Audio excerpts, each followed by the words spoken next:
Hello, you beautiful people. My name is Jamie Oliver, and you're with 24 Kitchen. Now, today we'll be cooking up a golden honey garlic chicken powerball. That is a mouthful, but it's very lean, it has nice protein, almost no fat, very good for you. And I'll pass you over to my host, Aleksandar, who will do the cooking for me. Shazam!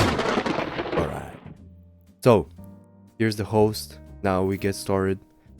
Very first thing, make sure you have all these ingredients on hand. And first we gotta clean the bowl, obviously. Gotta be hygienic. Gotta keep up the hygiene, I mean. So first up, we have honey, of which you need 3 tablespoons. Okay, this is very important, and I'll tell you why later. So, as you can see, we put the 3 honey spoons, yep. Then you have soy sauce, of which you're going to take 1.5 tablespoons. Alright, next up, we have garlic, which you will need 3 garlic cloves. Now, as you can see in the video, it took me a bit longer than I would like to admit, but it is what it is. So, clean your garlic. It needs to be pressed, so make sure you have a machine. Well, you could have a manual one like me. You could do it by hand. So, you're about to see, I'm about to give a visual representation of what it looks like. Stack them all inside, you squeeze, and get your minced garlic. Very important for the recipe. You want to extract the flavor out of the garlic, and yeah, what Jamie Oliver would say, you know. But you don't want to be in a rush, you know. You wanna have this urgency, but you wanna take your time with the food. Next up is salt, and you want 1/2 tablespoon of salt. Then then we have paprika, of which I realized I didn't have any inside of the thing. So well, I mean, my host, obviously I'm Jamie Oliver, Aleksandar, realized he didn't have any, so he had to open the big paprika. And you put 1.5 tablespoons actually of paprika. Next up is olive oil.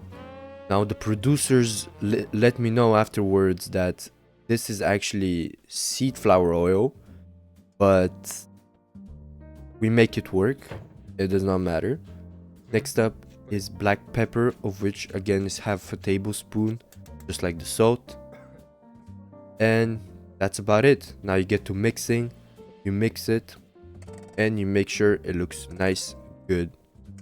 Make sure everything is perfect. Now you have to weigh the chicken. Well, obviously you've done it beforehand.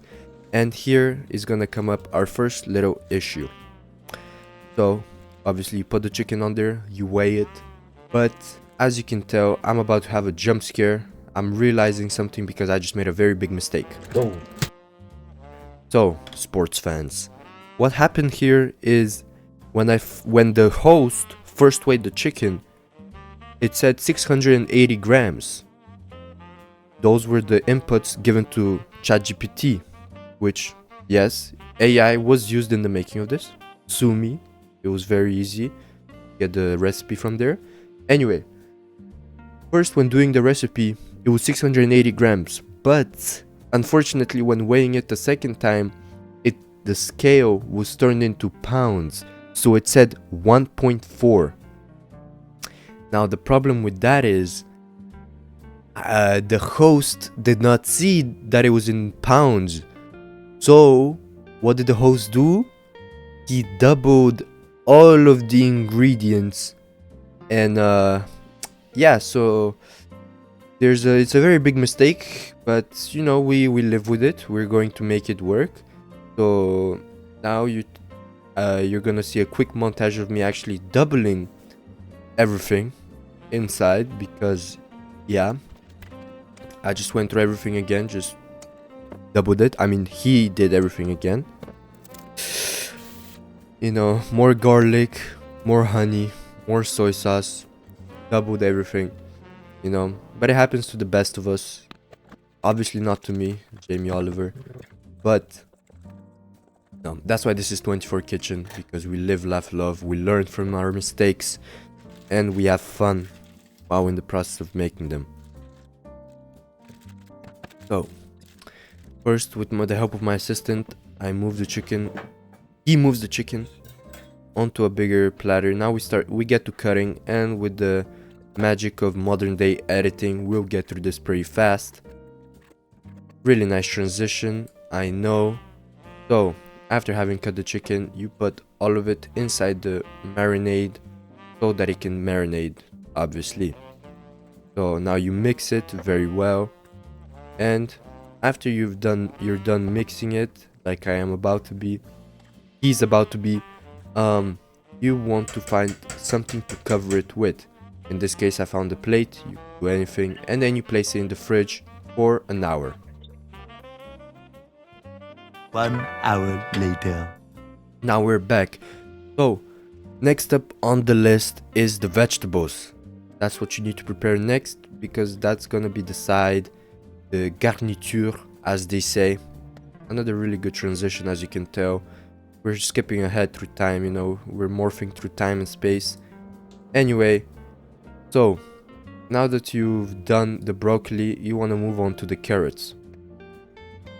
And it's very simple. Cut them into decent chunks, nothing too big, nothing too small. Place them in a bowl like I am. It's a bit off screen, but it does not matter.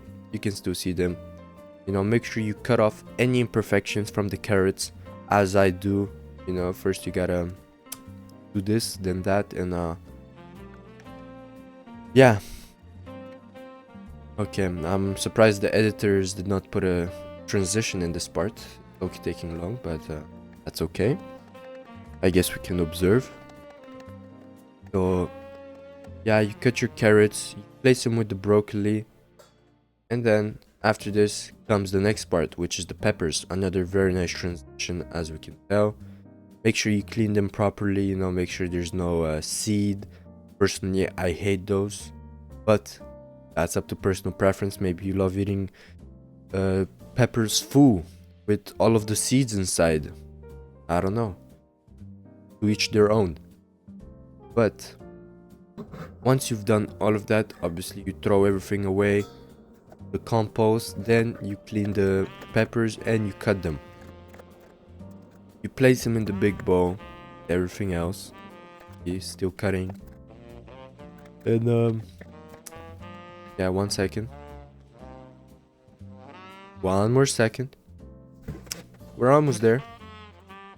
Yeah, now you season it, okay? You add olive oil, which turns out we did have on hand. It's just that the producers did not let the host know for some reason. But that is alright, that is okay. It does not matter.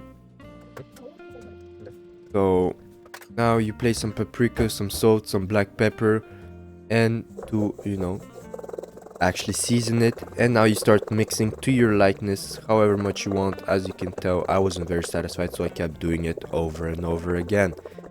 Then after that, you get out a big pan,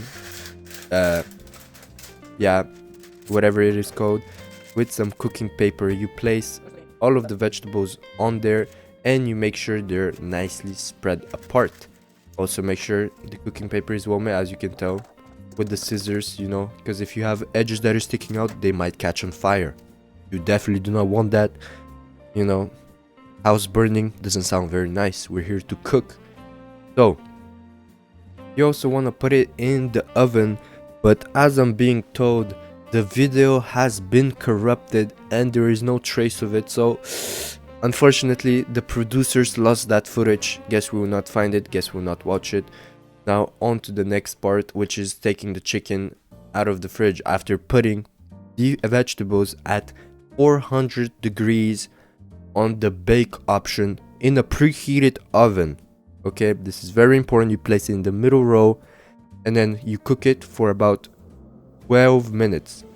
As you're doing that, you take your chicken and you take it out of the fridge where it's marinating, and then you place it onto the tray. Once again, cooking paper. You know, the chicken technically is not supposed to touch, but our protagonist is going to find out he didn't pick a big enough cooking pan. So that is a very big shame, but the chicken will touch indeed.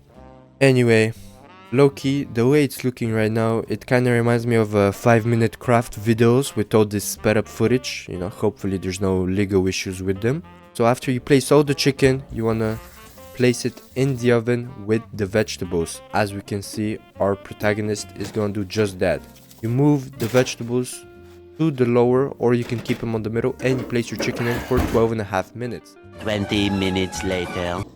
Well, 20. So then we move on to the quinoa. As you can see, this is our quinoa, which is just being boiled. It's that simple. You just boil it. You can tell when it's done. Your protagonist gets kindly cooked, as we can hear. And yep, crazy transition, very nice. Everything is looking really good. Now, after 12.5 minutes, you want to pull everything out and you want to make sure you flip it. Now, as I was doing this, I forgot. I mean, as the host was doing this, he forgot one of the chicken pieces and that really bothered him, but he didn't remember which one. So he went through the footage to check which one he missed, only to find out he couldn't identify it, just to be pissed off even more. And yeah, this whole thing was a pain, but you flip them after 12.5 minutes or 12-13 minutes, and then after moving everything around, doing everything, you place them back in the oven to finish cooking. At this point, you're just about done. Everything just needs to cook, and then you just take it out and you make it into the beautiful, beautiful dish. As we can see, you know, the main character of the story is placing the chicken and the vegetables back in the oven. Cook nicely.